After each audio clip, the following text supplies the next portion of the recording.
Hi, ನಾನು ಪ್ರಕಾಶ್ ಮಂಡಗಟ್ಟ, ಈಶಾನ್ಯ academy Shivamogga ವತಿಯಿಂದ. ಇವತ್ತು ಕಲ್ಯಾಣ ಚಾಲುಕ್ಯರು ಅಥವಾ ನಂತರದ ಚಾಲುಕ್ಯರು ಇವರ ಕುರಿತಾಗಿ ಸಾಕಷ್ಟು ಸವಿಸ್ತರವಾಗಿರ್ತಕ್ಕಂಥ ಮಾಹಿತಿಯನ್ನು ವಿಶ್ಲೇಷಣೆ ಮಾಡ್ತಾ ಹೋಗೋಣ. ಅವರ ಕಾಂಟ್ರಿಬ್ಯೂಷನ್ಸು ಕಲೆ, ಸಾಹಿತ್ಯ, ವಾಸ್ತುಶಿಲ್ಪಕ್ಕೆ ಮತ್ತು ಅವರ ಸ್ಥಾಪಕ ಮತ್ತು ಪ್ರಮುಖ ದೊರೆಗಳ ಕುರಿತಾಗಿ ಇವತ್ತು ಚರ್ಚೆ ಮಾಡೋಣ. ಪ್ಲೀಸ್ ನಮ್ಮ ಚಾನಲ್ನ ಸಬ್ಸ್ಕ್ರೈಬ್ ಮಾಡಿ, ಬೆಲ್ ಐಕನನ್ನು ಒತ್ತಿ. ಇದರಿಂದ ನಮ್ಮ ಚಾನಲ್ನ ಎಲ್ಲ ವಿಡಿಯೋಗಳು ಅಪ್ಲೋಡ್ ಆಗ್ತಿದ್ದ ಹಾಗೆ ನಿಮಗೆ ನೋಟಿಫಿಕೇಶನ್ ಬರುತ್ತೆ, ವಾಚ್ ಮಾಡೋದಕ್ಕೆ ಸುಲಭ ಆಗುತ್ತೆ. ಕಲ್ಯಾಣದ ಚಾಲುಕ್ಯರು ಅದು ನಂತರದ ಚಾಲುಕ್ಯರು. ರಾಷ್ಟ್ರಕೂಟರ ನಂತರ ಕರ್ನಾಟಕವನ್ನು ಸುಮಾರು 225 ವರ್ಷಗಳು ಹೆಚ್ಚು ಕಾಲ ಆಳ್ವಿಕೆ ಮಾಡಿದಂಥ ಪ್ರಮುಖ ರಾಜಮನೆತನ ಕಲ್ಯಾಣ ಚಾಲುಕ್ಯರು. ಇವ್ರನ್ನ ನಂತರದ ಚಾಲುಕ್ಯರು ಅಂತ ಕರಿತೀವಿ. ಯಾಕೆಂದರೆ ಇವರು ಮೂಲತಃ ಬಾದಾಮಿ ಚಾಲುಕ್ಯರಿಗೆ ಸಂಬಂಧಿಕರು ಅಂತ ಅವ್ರು ಹೇಳ್ಕೊಳ್ತಾರೆ. ಆ ಕಾರಣಕ್ಕಾಗಿಯೇ ಬಾದಾಮಿ ಚಾಲುಕ್ಯರ ನಂತರ ಆಳ್ವಿಕೆ ಮಾಡುವಂಥವ್ರು ಇವರು. ಆ ಕಾರಣಕ್ಕಾಗಿಯೇ ನಂತರದ ಚಾಲುಕ್ಯರು ಅಂತೇಳಿ. ಇವರ ಪ್ರಧಾನ ರಾಜಧಾನಿ ಕಲ್ಯಾಣ ಆಗಿತ್ತು. ಆ ಕಾರಣಕ್ಕಾಗಿಯೇ ಕಲ್ಯಾಣವನ್ನು ರಾಜಧಾನಿ ಇಟ್ಕೊಂಡು ಆಳ್ವಿಕೆ ಮಾಡೋ ಅನ್ನೋ ಉದ್ದೇಶದಿಂದ ಇವರನ್ನು ಕಲ್ಯಾಣದ ಚಾಲುಕ್ಯರು ಅಂತ ಕೂಡ ಕರೆಯಲಾಗುತ್ತೆ. ಹೀಗಾಗಿ ಎರಡೂ ರೀತಿಯಲ್ಲೂ ಕೂಡ ಇವರನ್ನು ಗುರುತಿಸುವಂಥ ಪ್ರಯತ್ನ ಇತಿಹಾಸಕಾರರು ಮಾಡ್ತಾರೆ. ಈ ಕಲ್ಯಾಣ ಚಾಲುಕ್ಯರ ಸ್ಥಾಪಕ 2ನೇ ತೈಲಪ್ಪ. ಇಲ್ಲಿ ತೈಲ ಅಂತಂದ್ರೆ ತ್ರೈಲೋಕ್ಯಮಲ್ಲ ಎಂಬುದರ ಅರ್ಥ. ಈ 2ನೇ ತೈಲಪ್ಪ ರಾಷ್ಟ್ರಕೂಟರ ಸಾಮಂತನಾಗಿದ್ದ. ಈತನ ಬಿರುದು ಅಹವಮಲ್ಲ ಮತ್ತು ಸತ್ಯಾಶ್ರಯ ಕುಲತಿಲಕ ಅಂತೇಳಿ ಬರ್ತವೆ. ಸೊ ಈತ ರಾಷ್ಟ್ರಕೂಟರ ಸಾಮಂತಿಕೆಯನ್ನು ಕಿತ್ತ ಹಾಕಿ ತನ್ನದೇ ಆಗಿರ್ತಕ್ಕಂಥ ಸ್ವತಂತ್ರ ರಾಜ್ಯವನ್ನು ಸ್ಥಾಪನೆ ಮಾಡಿಕೊಳ್ತಾನೆ. ಅದಕ್ಕಿಂತ ಪೂರ್ವದಲ್ಲಿ ಈತ ಕಲ್ಯಾಣ ಚಾಲುಕ್ಯರ ಪ್ರಮುಖವಾಗಿ ತರ್ದವಾಡಿ ಪ್ರಾಂತ್ಯದಿಂದ ರಾಷ್ಟ್ರಕೂಟರ ಸಾಮಂತರಾಗಿ ಆಳ್ವಿಕೆಯನ್ನು ಮಾಡ್ತಾ ಇದ್ರು. ಆನಂತರದಲ್ಲಿ ತೈಲಪ್ಪ ಸ್ವತಂತ್ರವಾಗಿ ತನ್ನ ಅಧಿಕಾರನ ಸ್ಥಾಪನೆ ಮಾಡ್ಕೊಳ್ತಾನೆ. ಹಾಗಾಗಿ ಕಲ್ಯಾಣ ಚಾಲುಕ್ಯರ ರಾಜ್ಯ ಸ್ಥಾಪಕ 2ನೇ ತೈಲಪ್ಪ ಅಂತ ಉಲ್ಲೇಖ ಮಾಡ್ತೇವೆ. ಇವರ ಮೊದಲ ರಾಜಧಾನಿ ಮಾನ್ಯಕೇಟ ಅಥವಾ ಮಳಕೇಡ. ರಾಷ್ಟ್ರಕೂಟರ ರಾಜಧಾನಿ ಏನಿತ್ತು ಅದನ್ನೇ ತನ್ನ ಆರಂಭಿಕ ರಾಜಧಾನಿ ಕೇಂದ್ರವಾಗಿ ಮಾಡಿಕೊಂಡು ಆಳ್ವಿಕೆನ ಆರಂಭಿಸ್ತಾರೆ. ಆದರೆ ತದನಂತರದಲ್ಲಿ ಇವರ ಪ್ರಧಾನ ರಾಜಧಾನಿ ಕೇಂದ್ರವಾಗಿದ್ದು ಕಲ್ಯಾಣ. ಹಾಗಾಗಿ ಕಲ್ಯಾಣ ಈ ಮಾನ್ಯಕೇಟದಿಂದ ಕಲ್ಯಾಣಕ್ಕೆ ರಾಜಧಾನಿಯನ್ನು ವರ್ಗಾವಣೆ ಮಾಡಿದವರು 1048ರಲ್ಲಿ 1ನೇ ಸೋಮೇಶ್ವರ ಎಂಬ ದೊರೆ ತಮ್ಮ ರಾಜಧಾನಿಯನ್ನು ಮಾನ್ಯಕೇಟದಿಂದ ಅಥವಾ ಮಳಕೇಡದಿಂದ ಕಲ್ಯಾಣಕ್ಕೆ ಶಿಫ್ಟ್ ಮಾಡ್ಕೊಳ್ತಾನೆ. ಅಲ್ಲಿಂದ ಅದು ಪೂರ್ಣ ಪ್ರಮಾಣದಲ್ಲಿ ಅವರ ರಾಜಧಾನಿ ಕೇಂದ್ರವಾಗಿ ಅದು ಸರ್ವಿಸನ್ನು ಕೊಟ್ಟರನ್ನು ಕಾಣ್ತೇವೆ. ಇನ್ನು ಈ ಸಂತತಿಯ ಪ್ರಮುಖ ದೊರೆ ಅಥವಾ ಪ್ರಸಿದ್ಧ ದೊರೆ ಅಂತಂದ್ರೆ 6ನೇ ವಿಕ್ರಮಾದಿತ್ಯ. ಅತ್ಯಂತ ಪ್ರಸಿದ್ಧನಾದ ದೊರೆ. Among the Kalyana Chalukya rulers, Vikramaditya 6th was the most famous king. ಅತ್ಯಂತ ಪ್ರಸಿದ್ಧನಾಗಿರ್ತಕ್ಕಂಥ ಈತ 1076ರಿಂದ 1126 ಕಾಲಾವಧಿಯಲ್ಲಿ ಆಳ್ವಿಕೆಯನ್ನು ಮಾಡ್ತಾನೆ. ಈತನ ಸಾಧನೆಗಳನ್ನು ನಮಗೆ ಹೇಳೋ ಶಾಸನ ಯಾವುದು ಅಂತಂದರೆ ಲಕ್ಷ್ಮೇಶ್ವರ ಶಾಸನ.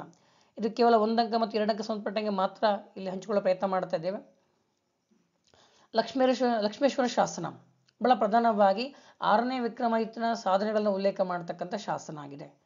ಈತ ಚೋಳರನ್ನ ಗೆಲ್ತಾನೆ, ಸಾಕಷ್ಟು ಸಾಧನೆಗಳನ್ನು ಮಾಡಿದ್ದಾನೆ. ಆದರೆ ಇಲ್ಲಿ ಈತನ ವಿಚಾರ ಏನಿದೆ ಕೇವಲ 1 ಅಂಕ ಮತ್ತು 2 ಅಂಕಕ್ಕೆ ಮಾತ್ರ ಸೀಮಿತ ಆಗಿರೋ ಕಾರಣಕ್ಕಾಗಿ ನಾನು ಅದನ್ನು ಮಾತ್ರ ಪರೀಕ್ಷಾ ದೃಷ್ಟಿಯಿಂದ ಅದನ್ನು ವಿಶ್ಲೇಷಣೆ ಮಾಡ್ತಾ ಹೋಗ್ತೇನೆ.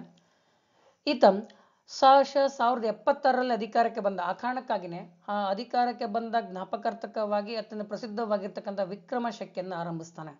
1076 ವಿಕ್ರಮ ಶಕೆಯನ್ನು ಆರಂಭಿಸಿದವನು 6ನೇ ವಿಕ್ರಮಾದಿತ್ಯ. ಯಾರು ಮತ್ತು ಯಾವಾಗ ಅಂತೇಳಿ 2 ಅಂಕದ ಪ್ರಶ್ನೆ ಇದೆ. ಜೊತೆಗೆ ಕಾಲಾನುಕ್ರಮಣಿಕೆಯಲ್ಲಿ ಅತ್ಯಂತ ಪ್ರಮುಖವಾಗಿರ್ತಕ್ಕಂಥ ಅಂಶ.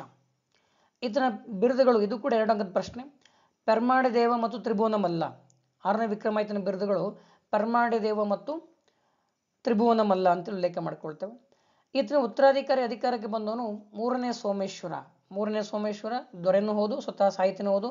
ಈತನ ಕೃತಿಗಳು ಮಾನಸೋಲ್ಲಾಸ ಮತ್ತು ವಿಕ್ರಮಾಭ್ಯುದಯಂ ಎಂಬ ಕೃತಿಗಳನ್ನು ರಚನೆ ಮಾಡಿದ. ಇವೆರಡೂ ಕೂಡ ಕಲ್ಯಾಣ ಚಾಲುಕ್ಯ ಇತಿಹಾಸ ರಚನೆಯಲ್ಲಿ ಪ್ರಮುಖ ಆಧಾರ ಗ್ರಂಥಗಳು. ಇನ್ನು ಈ ವಂಶದ ಪ್ರಮುಖ ದೊರೆಗಳನ್ನು ಉಲ್ಲೇಖ ಮಾಡೋದಾದ್ರೆ ಬೇರೆ ದೊರೆಗಳನ್ನು ಜಗದೇಕಮಲ್ಲ, 3ನೇ ತೈಲಪ್ಪ, ತ್ರಿಭುವನಮಲ್ಲ ಮತ್ತು 4ನೇ ಸೋಮೇಶ್ವರ ಇತರ ಪ್ರಮುಖ ದೊರೆಗಳು ಅಂತೇಳಿ ನಾವು ಕಲ್ಯಾಣ ಚಾಲುಕ್ಯ ಸಂಬಂಧಪಟ್ಟ ಉಲ್ಲೇಖನ ಮಾಡಬಹುದು. ಇನ್ನು ಕಲ್ಯಾಣ ಚಾಲುಕ್ಯರ ಅಥವಾ ನಂತರದ ಚಾಲುಕ್ಯರ ಸಾಂಸ್ಕೃತಿಕ ಕೊಡುಗೆಗಳು, ಇದು 5 ಅಂಕದ ಪ್ರಶ್ನೆ ಕೂಡ ಹೌದು. ಜೊತೆಗೆ 1 ಅಂಕ 2 ಅಂಕದಲ್ಲಿ ಅಥವಾ ಫಿಲ್ ಇನ್ ದ ಬ್ಲಾಂಕ್ಸ್ ಅಲ್ಲಿ ಹೊಂದಿಸಿ ಬರೋರಲ್ಲಿ ಬಹಳಷ್ಟು ಕಡೆ ನ್ಯೂ ಟೈಪ್ಸ್ಗೆ ಹೆಲ್ಪ್ ಆಗುವಂತಹ ಕಂಟೆಂಟು. ಇಲ್ಲಿ ಕಲ್ಯಾಣ ಚಾಲುಕ್ಯರ ಮತ್ತು ಅಥವಾ ನಂತರದ ಚಾಲುಕ್ಯರ ಸಾಂಸ್ಕೃತಿಕ ಕೊಡುಗೆಗಳನ್ನು ಅವಲೋಕನ ಮಾಡೋದಾದ್ರೆ, ವಿಶ್ಲೇಷಣೆ ಮಾಡೋದಾದ್ರೆ, ಸಾಹಿತ್ಯ ಕ್ಷೇತ್ರ ಮೊದಲು. ಕಲ್ಯಾಣ ಚಾಲುಕ್ಯರ ಕಾಲದಲ್ಲಿ ಸಾಹಿತ್ಯ ಕ್ಷೇತ್ರ ಬಹಳಷ್ಟು ಪ್ರಗತಿನ ಕಾಲಘಟ್ಟ ಅಥವಾ ಕಂಡಂತಹ ಕ್ಷೇತ್ರ. ಕನ್ನಡ ಮತ್ತು ಸಂಸ್ಕೃತ ಎರಡೂ ಭಾಷೆಗಳಲ್ಲೂ ಕೂಡ ಇವರ ಕಾಲಕ್ಕೆ ತನ್ನ ಶ್ರೀಮಂತವಾಗಿರ್ತಕ್ಕಂಥ ಸಾಹಿತ್ಯ ಅಭಿವೃದ್ಧಿಯನ್ನು ಕಾಣ್ತಾ ಹೋಗ್ತೇವೆ. ಜೈನ ಬರಹಗಾರರು ಅದರಲ್ಲೂ ಕೂಡ ಕನ್ನಡ ಭಾಷೆಯಲ್ಲಿ ಅತ್ಯಂತ ಅದ್ಭುತವಾಗಿರ್ತಕ್ಕಂಥ ಪಾಂಡಿತ್ಯಪೂರ್ಣ ಸಾಹಿತ್ಯವನ್ನು ರಚನೆ ಮಾಡಿದ ಇವರ ಕಾಲಕ್ಕೆ. ನಮ್ಮ ರತ್ನತ್ರಯರಲ್ಲಿ ಪ್ರಧಾನವಾಗಿರ್ತಕ್ಕಂಥ ಕವಿ ರನ್ನ ಕೂಡ ಕಲ್ಯಾಣ ಚಾಲುಕ್ಯರ ಆಸ್ಥಾನದಲ್ಲಿದ್ದಂಥ ವ್ಯಕ್ತಿ. ಹಲವಾರು ಕನ್ನಡದ ಮೊದಲ ಗ್ರಂಥಗಳು ಕೂಡ ಇವರ ಕಾಲಕ್ಕೆ ಉಲ್ಲೇಖ ಆಗಿರೋದನ್ನು ಕಾಣ್ತೇವೆ ಅಥವಾ ರಚನೆ ಆಗಿರೋದನ್ನು ಕಾಣ್ತೇವೆ. ಇವರ ಕಾಲದ ಪ್ರಮುಖ ಗ್ರಂಥಗಳನ್ನು ನಾವು ವಿಶ್ಲೇಷಣೆ ಮಾಡೋದಾದ್ರೆ ಪಟ್ಟಿ ಮಾಡ್ತಾ ಹೋಗೋಣ. ರನ್ನನಿಗೆ ಆಶ್ರಯ ಕೊಟ್ಟವನು ಸತ್ಯಾಶ್ರಯ ಅಂತೇಳಿ. ಸತ್ಯಾಶ್ರಯನ ಆಶ್ರಯದಲ್ಲಿದ್ದಂಥ ಈತನ ಕೃತಿಗಳು ಅಜಿತನಾಥ ಪುರಾಣ ಮತ್ತು ಸಾಹಸ ಭೀಮ ವಿಜಯ. ಸಾಹಸ ಭೀಮ ವಿಜಯನ ಗದಾಯುದ್ಧ ಅಂತ ಕೂಡ ಕರೀತೇವೆ. ಗದಾಯುದ್ಧ ಎಂಬ ಹೆಸರಿಂದ ಹೆಚ್ಚು ಪ್ರಸಿದ್ಧವಾಗಿರೋದನ್ನು ಕಾಣ್ತೇವೆ. ಸಾಹಸ ಭೀಮ ವಿಜಯವನ್ನ ಗದಾಯುದ್ಧ ಅಂತ ಕರೀತೇವೆ. ಮತ್ತೊಂದು ಕೃತಿ ಅಜಿತನಾಥ ಪುರಾಣ. ಈತನ ಬಿರುದು ಕವಿ ಚಕ್ರವರ್ತಿ. ರನ್ನನ ಬಿರುದು ಕವಿ ಚಕ್ರವರ್ತಿ. ಇನ್ನು ಎರಡನೇ ಚಾವುಂಡರಾಯ ಮತ್ತೊಬ್ಬ ಶ್ರೇಷ್ಠ ಕವಿ. ಈತ ಲೋಕೋಪಕಾರ ಎಂಬ ಗ್ರಂಥವನ್ನು ರಚನೆ ಮಾಡಿದ್ರೆ ಇದೊಂದು ರೀತಿಯಲ್ಲಿ ಬಹಳಷ್ಟು ವೈವಿಧ್ಯ ವಿಷಯಗಳನ್ನ ಚರ್ಚೆ ಮಾಡ್ತಕ್ಕಂಥ ಗ್ರಂಥ. ಖಗೋಳಶಾಸ್ತ್ರ, ಜ್ಯೋತಿಷ್ಯ ಶಾಸ್ತ್ರ, ಶಿಲ್ಪಶಾಸ್ತ್ರ ಮತ್ತು ವೈದ್ಯಕೀಯ ಶಾಸ್ತ್ರಗಳ ವಿವರವನ್ನು ಒಳಗೊಂಡಿರ್ತಕ್ಕಂಥ ಕೃತಿ ಲೋಕೋಪಕಾರ. ಇದರ ಕರ್ತೃ ಚಾವುಂಡರಾಯ. ಎರಡನೇ ಚಾವುಂಡರಾಯ, ಗಂಗರಮಂತ ಚಾವುಂಡರಾಯ ಅವನು ಕೂಡ ಬರ್ತಾನೆ, ಆದರೆ ಅವನೇ ಬೇರೆ, ಇಲ್ಲಿರೋ ಚಾವುಂಡರಾಯನೇ ಬೇರೆ. ಎರಡನೇ ಚಾವುಂಡರಾಯ. ಇನ್ನು ಶ್ರೀಧರಾಚಾರ್ಯರ ಕೃತಿ ಜಾತಕ ತಿಲಕ. ಇದು ಕನ್ನಡದ ಮೊಟ್ಟ ಮೊದಲ ಜ್ಯೋತಿಷ್ಯ ಶಾಸ್ತ್ರ ಗ್ರಂಥ. ಕನ್ನಡದ ಮೊದಲ ಜ್ಯೋತಿಷ್ಯ ಶಾಸ್ತ್ರ ಗ್ರಂಥ ಬರೆದವರು ಶ್ರೀಧರಾಚಾರ್ಯ. ಅದರ ಕೃತಿಯ ಹೆಸರು ಜಾತಕ ತಿಲಕ. ಬಿಲ್ಹಣ ಸಂಸ್ಕೃತ ಭಾಷೆಯಲ್ಲಿ ಬರೆದಿರ್ತಕ್ಕಂಥ ಕವಿಯವನು. ಬಿಲ್ಹಣ 6ನೇ ವಿಕ್ರಮ ಈತನ ಆಸ್ಥಾನ ಕವಿ. ಈತನ ಶ್ರೇಷ್ಠ ಕೃತಿ ವಿಕ್ರಮಾಂಕ ದೇವಚರಿತಂ. ಬಿಲ್ಹಣನ ಶ್ರೇಷ್ಠ ಕೃತಿ ವಿಕ್ರಮಾಂಕ ದೇವಚರಿತಂ ಸಂಸ್ಕೃತ ಭಾಷೆಯಲ್ಲಿ ಬರೆದಿರ್ತಕ್ಕಂಥ ಕೃತಿ ಇದು. ಇನ್ನು 3ನೇ ಸೋಮೇಶ್ವರ, ಇದು ಕೂಡ ಸಂಸ್ಕೃತದ ಕೃತಿ. ಅಭಿಲಾಷಿತಾರ್ಥ ಚಿಂತಾಮಣಿ ಅಥವಾ ಮಾನಸೋಲ್ಲಾಸ ಎಂಬ ಗ್ರಂಥವನ್ನು ಬರೆದಿದ್ದಾನೆ. ಆಗಲೇ ಉಲ್ಲೇಖ ಮಾಡಿದೆ. 6ನೇ ವಿಕ್ರಮಾದಿತ್ಯನ ಉತ್ತರಾಧಿಕಾರಕ್ಕೆ ಬಂದಂಥ 3ನೇ ಸೋಮೇಶ್ವರ ಸ್ವತಃ ಸಾಹಿತಿ ಕೂಡ ಹೌದು. ಈತ ಸಂಸ್ಕೃತ ಸಾಹಿತ್ಯಕ್ಕೆ ಶ್ರೇಷ್ಠ ಕೊಡುಗೆಯನ್ನು ಕೊಟ್ಟಿಯಾನೆ. ಈತನ ಕೃತಿ ಅಭಿಲಾಷಿತಾರ್ಥ ಚಿಂತಾಮಣಿ ಅಥವಾ ಅದನ್ನು ಮತ್ತೊಂದು ಹೆಸರಿಂದ ಕರೆಯಲಾಗುತ್ತೆ ಮಾನಸೋಲ್ಲಾಸ ಅಂತೇಳಿ ಕೂಡ ಕರೀತೇವೆ. ಈತನ ಮತ್ತೊಂದು ಕೃತಿ ವಿಕ್ರಮಾಭ್ಯುದಯಂ ಅಂತೇಳಿ. ಈ ಮಾನಸೋಲ್ಲಾಸ ಗ್ರಂಥವನ್ನು ಸಂಸ್ಕೃತದ ಪ್ರಥಮ ವಿಶ್ವಕೋಶ ಅಂತೇಳಿ ಕರೆಯಲಾಗುತ್ತೆ. ಅಭಿಲಾಷಿತಾರ್ಥ ಚಿಂತಾಮಣಿ ಅಥವಾ ಮಾನಸೋಲ್ಲಾಸ ಗ್ರಂಥವನ್ನು ಸಂಸ್ಕೃತದ ಪ್ರಥಮ ವಿಶ್ವಕೋಶ ಅಂತಲೇ ಕರೆಯಲಾಗುತ್ತೆ. ಇನ್ನು ಎರಡನೇ ನಾಗವರ್ಮ ಕಾವ್ಯಾವಲೋಕ ಎಂಬ ಗ್ರಂಥವನ್ನು ರಚನೆ ಮಾಡ್ತಾನೆ. ಜೊತೆಗೆ ಭಾಷಾಭೂಷಣ, ಅಭಿಧಾನ ವಸ್ತುಕೋಶ, ಈ 3 ಗ್ರಂಥಗಳನ್ನ ಬರೆದಂತನು ಎರಡನೇ ನಾಗವರ್ಮ. ಈ ಅಭಿಧಾನ ವಸ್ತುಕೋಶನಿದೆ, ಅದ್ರ ವಿಶೇಷತೆ ಏನು ಅಂದರೆ ಕನ್ನಡದ ಮೊದಲ ಶಬ್ದಕೋಶ ಇದು. ಅಭಿಧಾನ ವಸ್ತುಕೋಶ ಕನ್ನಡದ ಮೊದಲ ಶಬ್ದಕೋಶ ಅಥವಾ ಕನ್ನಡದ ಮೊದಲ ಡಿಕ್ಷನರಿ ಅಂತೇಳಿ ಉಲ್ಲೇಖ ಮಾಡ್ತಕ್ಕಂತಹ ಗ್ರಂಥ. ಈ 3 ಬರೆದಂಥವನು ಎರಡನೇ ನಾಗವರ್ಮ. ಇನ್ನು ದುರ್ಗಸಿಂಹ ಕನ್ನಡದಲ್ಲಿ ಪಂಚತಂತ್ರ ರಚನೆ ಮಾಡಿದ್ದಾನೆ. ಗುಪ್ತರ ಕಾಲಕ್ಕೆ ಸಂಸ್ಕೃತದಲ್ಲಿ ವಿಷ್ಣು ಶರ್ಮ ಪಂಚತಂತ್ರ ರಚನೆ ಮಾಡಿದರೆ, ದುರ್ಗಸಿಂಹ ಕನ್ನಡದಲ್ಲಿ ಪಂಚತಂತ್ರ ರಚನೆ ಮಾಡಿದ್ದು ಕಲ್ಯಾಣ ಚಾಲುಕ್ಯರ ಆಸ್ಥಾನದಲ್ಲಿ. ಇನ್ನು ಚಂದ್ರರಾಜನ ಶ್ರೇಷ್ಠ ಗ್ರಂಥ ಮದನ ತಿಲಕ. ಚಂದ್ರರಾಜನ ಕೃತಿ ಮದನ ತಿಲಕ. ಶಾಂತಿನಾಥನ ಕೃತಿ ಸುಕುಮಾರ ಚರಿತೆ ಅಂತ ಕೃತಿಯನ್ನು ಶಾಂತಿನಾಥ ಬರೆದಿದ್ದಾನೆ. ಇನ್ನು ಕೀರ್ತಿವರ್ಮ ಗೋವೈದ್ಯ, ಕೀರ್ತಿವರ್ಮ ದೊರೆ ಕೂಡ ಹೌದು. ಕೀರ್ತಿವರ್ಮ ಗೋವೈದ್ಯ ಎಂಬ ಪ್ರಥಮ ಪಶುವೈದ್ಯ ಗ್ರಂಥವನ್ನು ಬರೆದಿದ್ದಾನೆ. ಇದು ಕನ್ನಡದ ಪ್ರಥಮ ಪಶುವೈದ್ಯ ಗ್ರಂಥ. ಗೋವೈದ್ಯನಿದೆ, ಅದು ಕನ್ನಡದ ಪ್ರಥಮ ಪಶುವೈದ್ಯ ಗ್ರಂಥ ಅಂತಲೇ ಕರೆಯಲ್ಪಡುತ್ತೆ. ನಯಸೇನ ಧರ್ಮಾಮೃತ. ವಾಸ್ತವ ನಯಸೇನ ಹೊಯ್ಸಳರ ಆಸ್ಥಾನ ಕವಿ, ಆದರೆ ಕಲ್ಯಾಣ ಚಾಲುಕ್ಯರ ಸಾಮಂತರಾಗಿದ್ದಂತರು ಹೊಯ್ಸಳರು. ಆ ಕಾರಣಕ್ಕಾಗಿಯೇ ನಯಸೇನನ್ನು ಕೂಡ ಇಲ್ಲಿ ಪಟ್ಟಿ ಮಾಡಲಾಗುತ್ತೆ. ನಯಸೇನನ ಧರ್ಮಾಮೃತ. ಇನ್ನು ವಿಜ್ಞಾನೇಶ್ವರನ ಕೃತಿ ಮಿತಾಕ್ಷರ ನ್ಯಾಯ ಸಂಹಿತೆ. ಇದು ಪ್ರಥಮ ಹಿಂದೂ ಕಾನೂನು ಸಂಹಿತೆ ಅಂತೇಳಿ ಕರೆಯಲ್ಪಡುತ್ತೆ.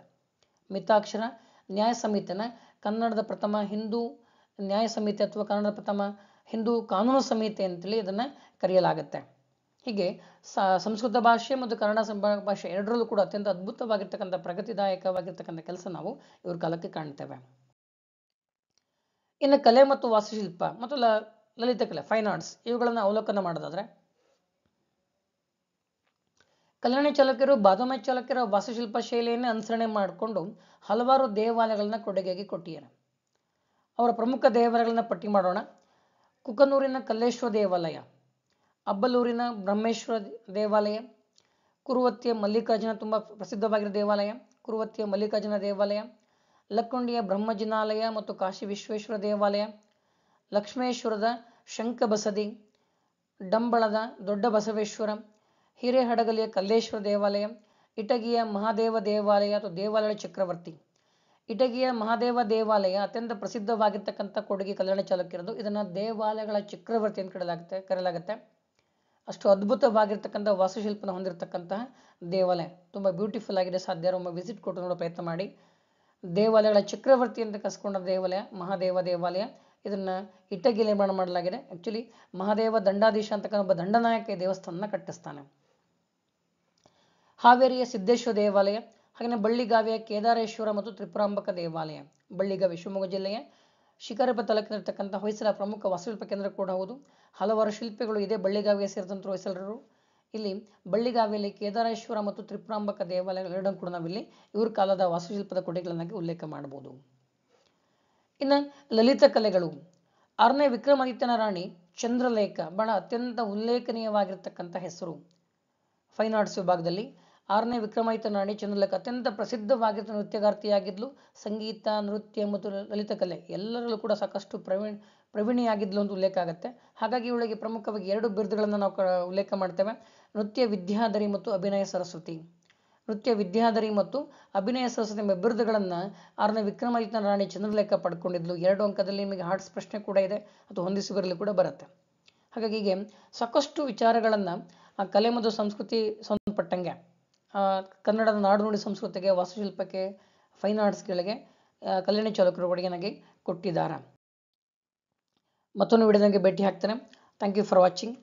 ನಮ್ಮ ಚಾನಲ್ನ ಸಬ್ಸ್ಕ್ರೈಬ್ ಮಾಡಿ, ಲೈಕ್ ಮಾಡಿ, ಜೊತೆಗೆ ಬೆಲ್ ಐಕಾನನ್ನು ಒತ್ತಿ. Thank you.